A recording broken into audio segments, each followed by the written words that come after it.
Hi, welcome back to my channel, Cosmic Insight Astrology. My name is Christina. If you happen to have a Libra rising, Libra sun, or Libra moon, this is your 2023 annual forecast.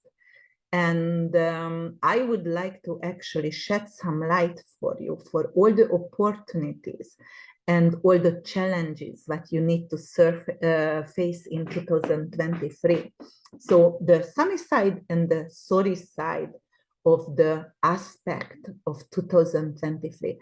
Also, I would like to tell you, I'm making right now for every individual signs a 2-hour annual forecast, which will be up for sale. And this is going to be at the beginning for $5 each individual sign. Or if you would like to purchase all 12 of them for $50, and later on it will be up for sale for $12, $11.99 each individual sign. All right, this is a teaser. This is actually a taste of 2023.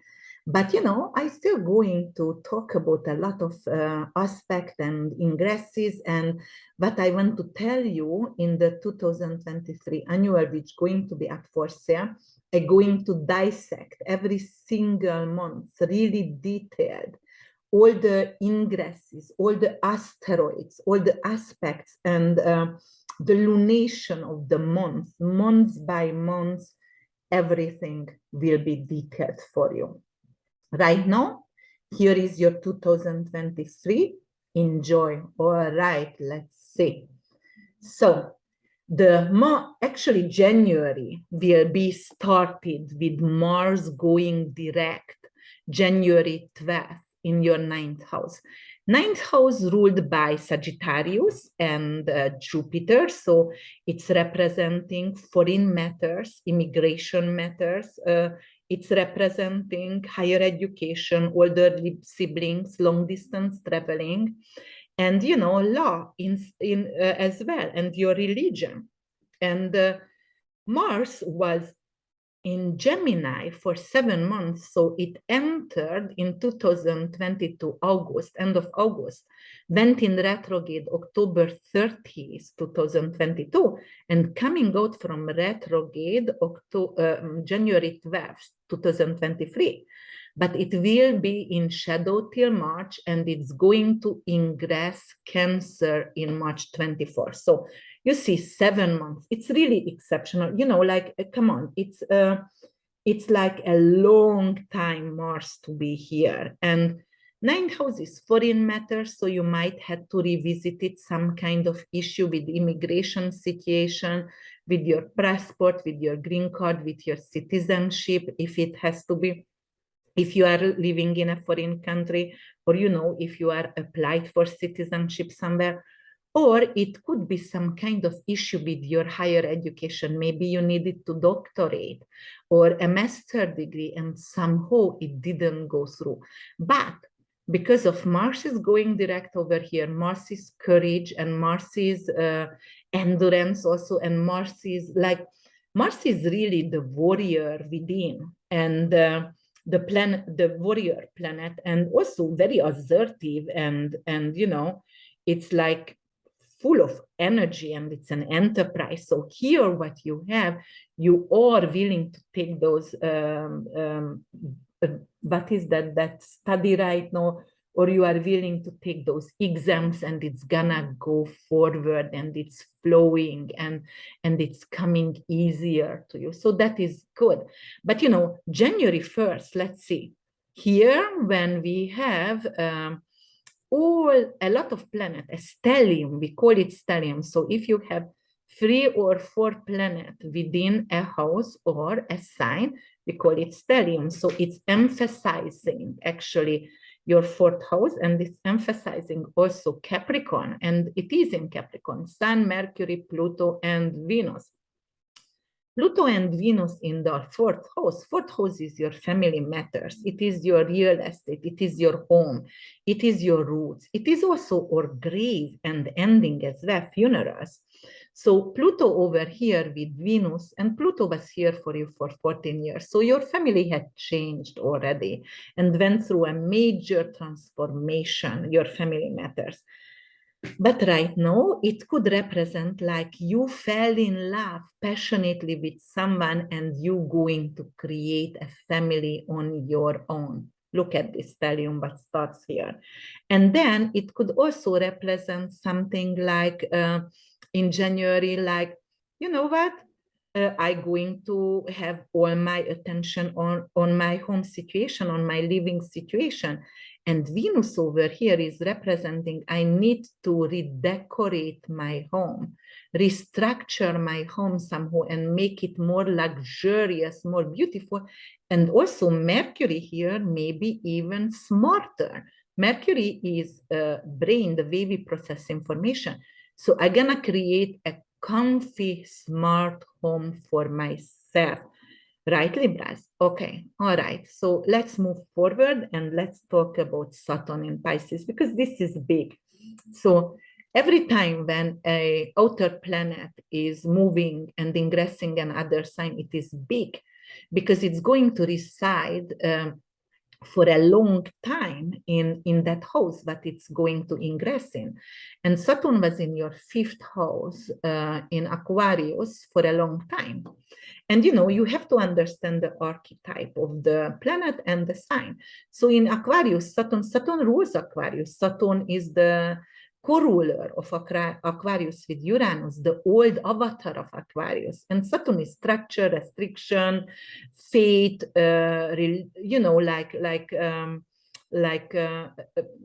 rejection as well, and limitation, also discipline, also endurance, old ages, but fatigue, undevelopment land.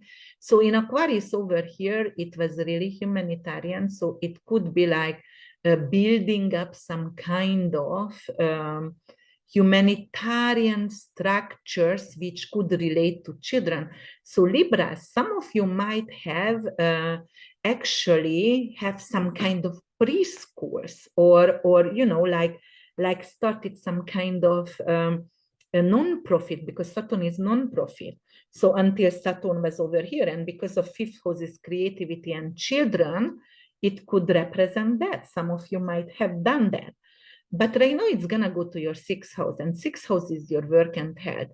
Saturn at work, it's like a very, very good work ethic, endurance. It's like, working overtime. I know I have to do it because I want to create something out of my work, or I want to get recognized because Saturn rules the 10th house of recognition. So I work hard because I want to be recognized when it's going to move for you in Pisces.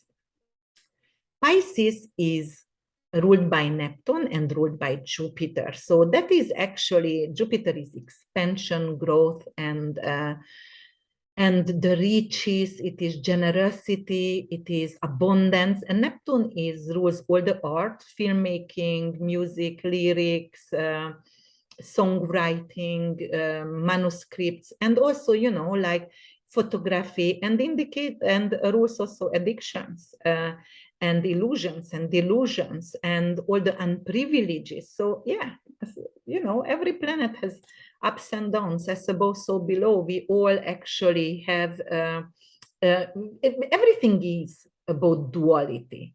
So we are all capable to do the worst and the best in life. And it's depend which wolf are you going to feed, the evil or the good one. Just like the planets, they all have low vibration and higher vibration. So all right, so yes, in your sixth house, it's going to move into your sixth house of Pisces. Pisces is forgiveness, intuition. It is also ability to see and foresee things. The most psychic sign is actually Pisces, and they are also very intuitive, and they are like Mother Teresa's. They are, the sorry side of them is martyr and complaining all the time. So in your sixth house, it could indicate actually when Saturn is coming in some kind of, because it's health, related to health, and Saturn could be depression and dryness and, you know, melancholy, coldness and dark. So it could indicate some kind of depression, but it also, because Pisces ruled by Neptune, which could have some kind of mental situation, mental illness, but it also could have some kind of sprout growth. So it could indicate medically like you're going to have some kind of joint issue and it's gonna grow because it's ruled by Jupiter as well. So it could be like, you know, like on the feet, one of the bone gonna get bigger, or you're going to have issue with your teeth and you can have cyst on it because that's your head. So that's the sorry side of Saturn to being in Pisces. But if you had any kind of addiction issue, actually Saturn in Pisces, so if you had any kind of, what is that, like mental illness or addiction, like alcoholism, Saturn is going to dry it. Saturn is going to help you to quit drinking, for example. So that's really good. And on the other hand, you know, the sunny side of that, Saturn in Pisces in your 6, it definitely could be like very, very good work ethic and working hard. And when Saturn gonna leave Pisces or going to come to the third decan, the last 10 degrees, it's going to start to giving you the gift. It's going to grant you actually something what you were working very hard for. Saturn is not giving us anything granted. It is make us to sweat blood for it. But I love Saturn and I started to, you know, work with Saturn and not fear anymore Saturn, because of, I was like, okay, if you work hard, I know it's very, very hard. It's like a very long birth, but by the end, it's worth every single pain because you see the baby. And, you know, that's what Saturn is for me. It is like working hard, pushing for hours, but by the end, you're going to get the gift and it's gonna be something with work. It's or with your health. Maybe, you know, you're going to change your regime. Maybe you're going to change the way you are actually you know, like looking at your head. So it's going to be a new structure, maybe new supplements, or, you know, new routines, new daily routines. Also, what if you want to lose weight, Libras, Saturn in 6th house will actually help you to lose weight, because 6th house is your head, and when Saturn is on the ascendant or on the 6th house, or you know, in 8th house, but in good aspect with your sun and moon, then it could indicate actually weight loss if you really want that. It could also do starvation, so it could increase anorexia in some people, some Libras, and you know, Libras is many times undecided, so it could definitely be an issue there. Or, you know, maybe you're just going to actually relate to your body differently, and you're going to start fasting once a week or every third day, or intermittent fasting or something like that. But definitely it could indicate that kind of change in your health routine as well. And I wanted to talk about another subject over here, which is Formula. And Formula is actually a fixed star, and it is 4 degrees in Pisces. So Saturn, because it's going to go to retrograde back and forth on that 4 degree, and mutable sign 4 degrees is an honorific degree, which is karmic degree. So it's going to magnify the energy of Formula over here. And Formula also is a royal star, fixed star, and it's coming from the south, and it's Archangel Gabriel. And Archangel Gabriel is the archangel of God, the messenger of God. And actually, it's also help you to clear your mind and giving you directions if you lose directions. So if, for example, in this matter, if you don't know how to relate to your health, or how to start a diet, or you know, how to lose weight, or or because you have tried everything, or how to actually talk to your roommate to leave, or you know, losing direction, that is definitely pray to Gabriel, because it will help you with clarify up the situation and help you to clean your way, the way for you. And also, formal heart is about creativity, about poet, so poetism and lyrics. So actually, this, if you are working in an area where you have to use your imagination and your creativity, so this is the time right now. Even at work, you can start to use your creativity and build it up. With hard work, you will be shown, and you will get rewards and recognition by that Saturn formal heart. You know, like, okay, you know, you never showed, if you are working for a company where it's like some kind of design or drawing, or you know, you have to write, or and you know, you never really showed yourself. This is the time when Saturn is going to be on formal heart, definitely. But you know, formal heart could be a narcissist, so, or delusional, and you know, like you have to be careful with substance abuse, right? And Saturn is, could be a CEO, and if it's conjunct the CEO, going to see you at work to drink or drunk or use something, and you know, it could be an issue then. All right, let's talk about something else. So let's go to Pluto. Did we go to Pluto? Yes, Pluto going actually to Aquarius on the 23rd of March.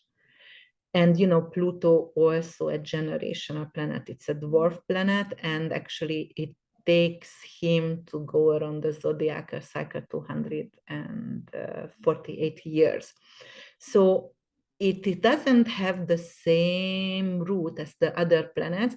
It has a really different routes, like more like an over. And that's why sometimes it stays 12 years, 14 in a sign, and sometimes 20. So it's going to stay in Aquarius actually from 2024 till 2044. So that's 20 years. But going to ingress the first time to Aquarius in 2023, March 23rd, and going to come back to Capricorn again and go back to Aquarius and come back again and go back until 2074. So let's understand the archetype of Aquarius and Pluto. Pluto is the planet of transformation. It's the planet of rebirth. It's the planet of reincarnation, the planet of elimination, destruction, regeneration. It is the planet of taboo, sex, death, abortion, all the sexual organs, other people's money, bank system, mortgages, insurances, inheritance. So, you know, that's really bad over here. But it's rules. And then it's gonna go to your fifth house of creativity, children, investment. It's not award, but it's prize. So lottery tickets winning, and that is other people money. So you Libras, you might going to be really, really lucky a few times with Pluto being in your fifth house. Why? First of all, because Pluto is sexuality and that is intimate relationships. So you might going to have a lot of mojo, and you know, like you feel very powerful and attractive. That's definitely that. It could indicate, you know, lovers. So some of you going to have lovers over and over again, and even if you are married. Or, you know, Pluto actually could also, I'm sorry, Pluto also could represent something like transformation over here in your, with your creativity or with your children. So it could indicate like the next 20 years, if you are young, if you are still productive, like your reproductive organs are still working, then it could be like, okay, so I'm going to get pregnant a few times with Pluto over here, but definitely more attractive. You will feel more attractive, and your creativity going through transformation, and it's just going to be good like that. And it's in Aquarius. Aquarius is a humanitarian sign ruled by Uranus and Saturn. So Saturn is rejection and restriction and elimination, but also ambition as well.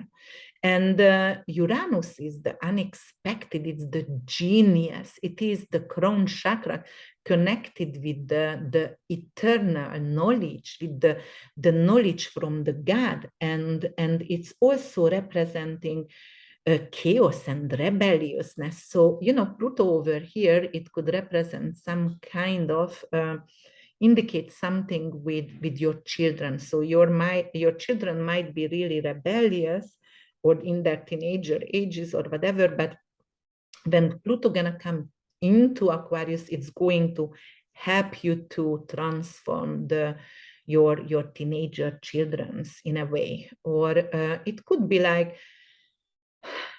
you know, you will need to talk to your children.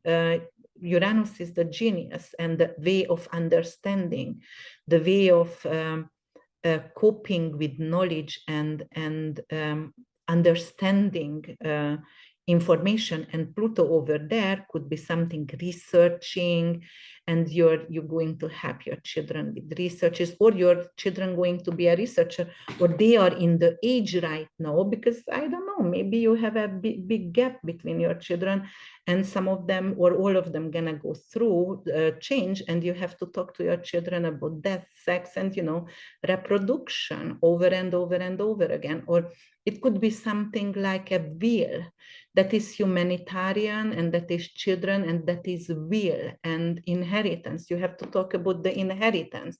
And you might also going to tell your children, you know, we are very, very rich. We have billions or millions or whatever you got. And we're not gonna leave it on you. You have to create your own. And I'm willing to leave that on a humanitarian, for a humanitarian issue, and do the transformation over there. And, you know, yeah, it could mean as well. And what else? So Pluto is reproductive, but Pluto is money. So yes, lottery ticket could be for, you know, you will feel like Kathleen, Helen was the woman actually who did mind control, silver mind control, and who won over and over and over again. During 40 years, she won everything. So it could be you, the next woman like that or man like that, who keeps winning with this Pluto in your 5th house. So that could be very pleasant, Libras, for you. And Aquarius has on the 1st degree altar. That is a fixed star. It's not a royal star, but it's a fixed star. And altar has some kind of Martian energy. So it's very bold, really courageous, very energetic, really impulsive. And it is like helping you actually in the matter of creativity or investment, and actually making you and urging you to make a change with your investment. And with Pluto, you will maybe invest in mining. Pluto is mining, the underworld, you know, mining. Or it could be something with you invest in something with science, because Pluto in Aquarius is science, or maybe something with reproductive situation. So it could indicate actually, because Aquarius is science and knowledge, you're going to start to study something, become an IVF doctor, or you know, something like that. Or it could be you know, Uranus could be also therapist, because 11th house could indicate that. Then it could be like you can become a sex therapist. You can become, actually, that would be great. And it would be a good, like Pluto Aquarius in 5th house, and you're gonna really enjoy to study financial astrology or forensic astrology or something like that, because Pluto rules both. And Aquarius is obviously astrology, and it could be artificial intelligence. So it could be also like some kind of invest in some kind of artificial intelligence as well. All right, guys, let me see something else. And yeah, altar, it's gonna go back and forth on altar, and it's going to be very bold. So it's gonna urge you to invest. Okay. What else do we have? We're going to have actually in May. We're going to have, oh, not by days, we're gonna go by month here. We're gonna go to May, and May we're going to have Jupiter going to actually Taurus in your 8th house. 8th house ruled by Scorpio, it's ruled by Pluto and Mars, Taurus with Pluto with Mars. And you know, Mars is very energetic, very courageous. It is the enterprise, it is you know, the initiator, because the rules the first sign of the zodiacal sign circle, and Pluto is the transformation.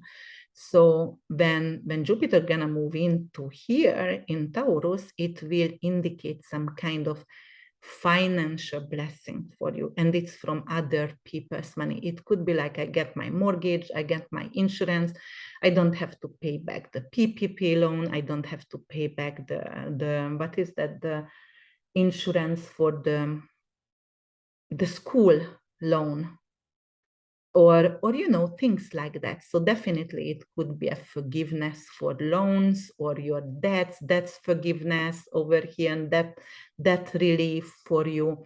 So definitely it's indicating something positive. It could be also inheritance, it could be also you know, like just insurance money coming in, or you know, yeah. Yes, that's what it is. Or actually, it's also going to conjunct with North Node here in May. And in 8th house, it's representing something like you might going to approach a different avenue in your career. And because that is the karma, that is your career on a way like where you are heading in your life.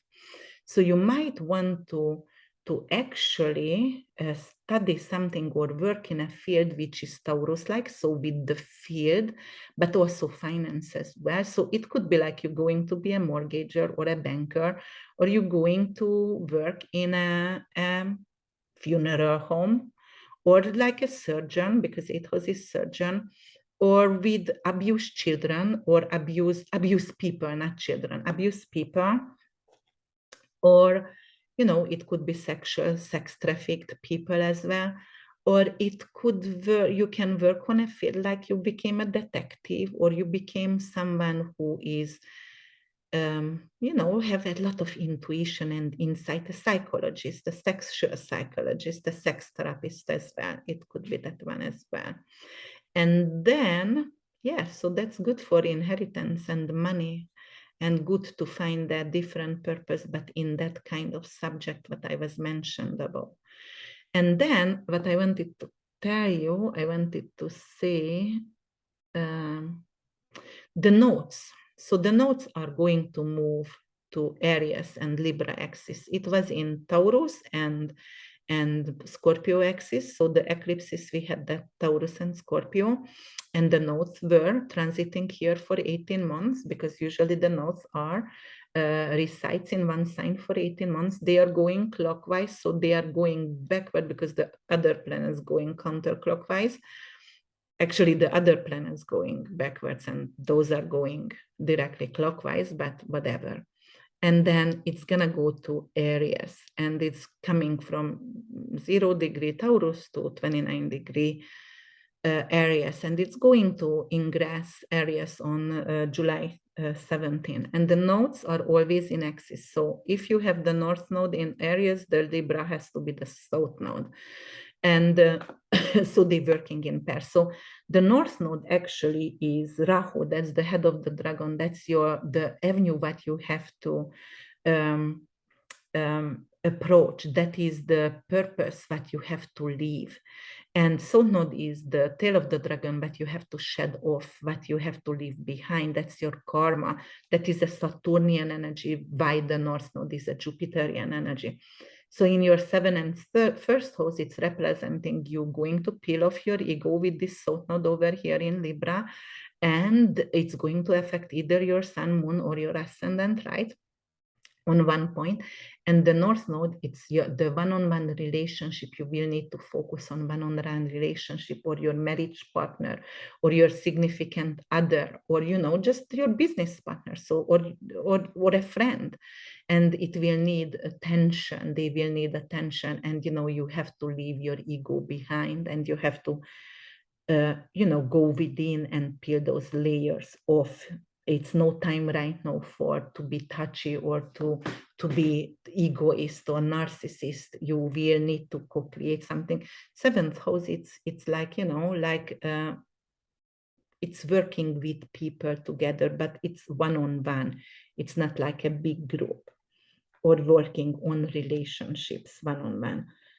So okay, so then let's talk about eclipses. The eclipses are actually related to the North Node and South Node. And the North Node and South Node are not planets. Those are mathematical points of the moon. Those are points in heaven. And the eclipses are coming in pairs, just like the nodes working in pairs. So we're going to encounter 4 eclipse 2023, and sometimes we even have 8, but those are very heavy years. Right now we're gonna have 4, and it's gonna happen in your 1st and 7th house. So this is your ego, this is your body, that is the mask what you are putting on and pretend to be for others, and that is your relationships. So actually it's good to have the North Node in the relationship, because if the South Node would be here, you might would have to end the relationship, but in this case you rebuild something. You are focusing on something, you mending your marriage, you mending your relationship. And here, of course, it is like, all right, so right now I won't be center of attention. That's it. Somebody else going to be in limelight. But okay, so the eclipse. The eclipses are always major changes and drastic changes in our life. And as I said, it's coming in pairs. And, the eclipses are bringing like new beginning. So, for example, solar eclipses are usually positive. So it could bring in like a new marriage or graduation or a baby or, promotion. So it's always bringing awards. It's monumental even. It's a breakthrough. Something is ending, but something new is beginning. So yes, the eclipses are usually unexpected, shocking, and random changes. And the lunar eclipse are ending. Those are losses. Those are leaving behind something through suffering, through pain that we don't need anymore or doesn't serve us anymore. It's demolishing things. What was not actually built on good foundation. So what expired, and it's already dated a long time. So it's an end of a cycle. So the lunar eclipse is usually very hard, and they are really emotional. Actually, the solar eclipse is when the moon is between the sun and the earth, and the lunar eclipse is when the earth is between the sun and the moon. So let's see when is the eclipse. So the eclipse is going to be on April 20th. The first eclipse is going to be 29 degrees Aries. And Aries for you, it's in your 7th house. So it's going to happen that time. So 27 degrees Aries. And that's going to be a total solar eclipse. So that is a positive change. So you might going to get married here. And let's see, that is April. So you might going to get married here. Okay. So, or you going to maybe get, like a business partner or a new friendship, or, just an engagement, or renew your vows. So it could be definitely very positive for you. And on May 5th, we're going to have, May 5th, we're going to have a lunar eclipse. And we're going to have this eclipse actually in 14 degrees Scorpio. So it's gonna go back right now to Scorpio, which is ruling your second house. And that is a lunar eclipse, so that is an ending. So in May, you might going to have a situation, Libras, where you're going to have to end an earning, and earning possibility, opportunities ending for you. So the way you were making money, it does not serve you anymore, and you have to let it go, because maybe you work too much over for that little income that you earned, and you have to have something different.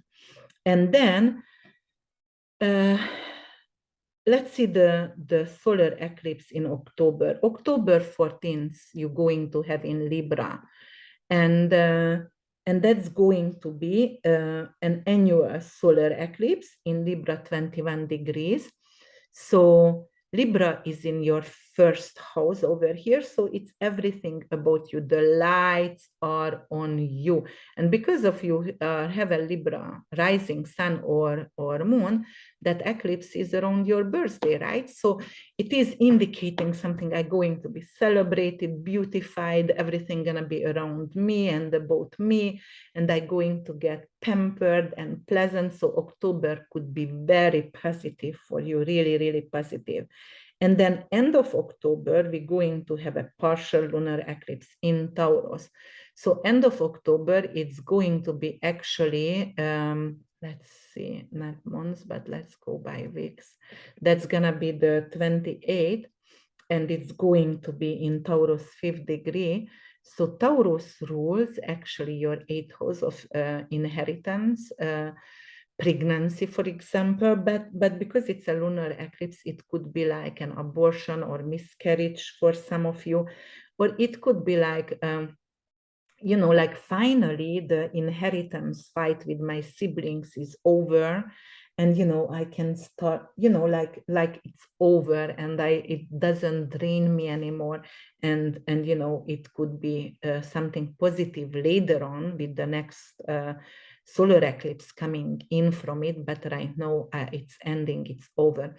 The moon is here. So some of you could have like either a dog pass away, or it could be like also like a mother figure. It doesn't have to be your mother. It could be a mother figure, or it could be a living will from a mother. So it doesn't have to have the person passing away. It could be only like, they already doing the wills and they including you. And, it could be an older female friends, or, like, and then they are doing a living will, and you're going to be included. So that's definitely that. But lunar eclipse usually is ending, and moon also representing dogs, and 8th house is, ending.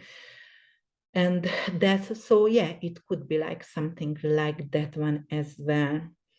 All right, guys, and that is the sorry side, but other than that, there is a lot of positive over here. So for example, it could mean abortion as well. And, I understand a lot of people hates that, and I don't want to take over part here. But, if somebody has, for example, cancer, and they didn't have the rights to have an abortion, but anyway, they can do it some other states or whatever, they could be happy about it because they can save their own life. And for example, if they already have 3 children, they rather to stay and raise that 3 children. So it could be an indication of loss, but also, the outcome and the long-term outcome going to be some kind of positive out from here. So yeah, that is have a lot of sorry side and a lot of sunny side as well. So it just depends how you're going to interpret this kind of vibes and aspect. And I don't see your personal horoscope. I don't see what kind of aspect does it make with your natal chart.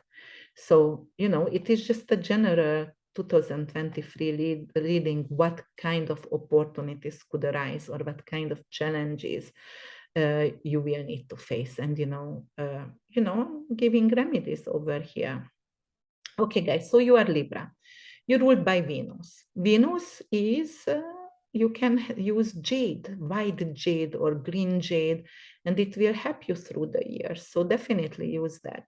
For Mars retrograde, you want to use, but it's already gonna go direct actually January 12th. So if you didn't see my videos before, when Mars gonna go to retrograde in October 30, you can use a lot of respiratory like tonics for that, which is like not dragon breath, that's how I call it, but fire cider, for example. I'm gonna tell you how to make it, guys, and I'm gonna show that in my witch kitchen soon. But also you can use red coral to nullify always Mars and Mars effect, and anything what is happening in actually any kind of eclipse, what happening in Scorpio that could be related to Mars, and that is actually nullifying the effect of evil effect of scorpionic eclipse. So I use red coral for that, or I use Plutonian stones, and which has to be dark and black tourmaline, because those are also saving you from curses and, you know, from bad evil eyes or malakas or however you want to call it. All right, guys. So also I wanted to talk about the Rabbit New Year in 2023, which going to start, that is a Chinese New Year, January 22nd, 2023, till February 4th, 2024, and it's Rabbit. And Rabbit is associated with the Western Pisces, right? So that is really creative, you know, very loving, very clever, very, very clever rabbit, very fertile. And it's representing spring and coming from the east. So you might want to put just a rabbit figure on the east, or you know, like a figurine over there for good luck. And because of its Western Pisces, you might want to also put some kind of lapis lazuli or amethyst on the east and the south as well. You can actually help yourself. If you happen to be a dog, pig, rabbit, or goat, Libra, that's gonna be a good year because it's going to emphasize everything what good, the good aspect in astrology. All right, I'm going to talk about the flying star remedies also in my extended horoscope that you can purchase. So look out for that, okay, guys? And I am thankful for your attention. Please subscribe, like, and comment. That's the only way the algorithm is going to recognize me finally. And, you know, then I can create a lot more videos because it is a lot of work. It is a lot of time it's taking away from my family and children. And even if I don't do it for the likes, I do it for the love. And that is the truth, you know, but without likes, I get nothing over here out from it. All right, guys. So I talk to you later and have a beautiful 2023. And I see you in November. Stay safe. Bye.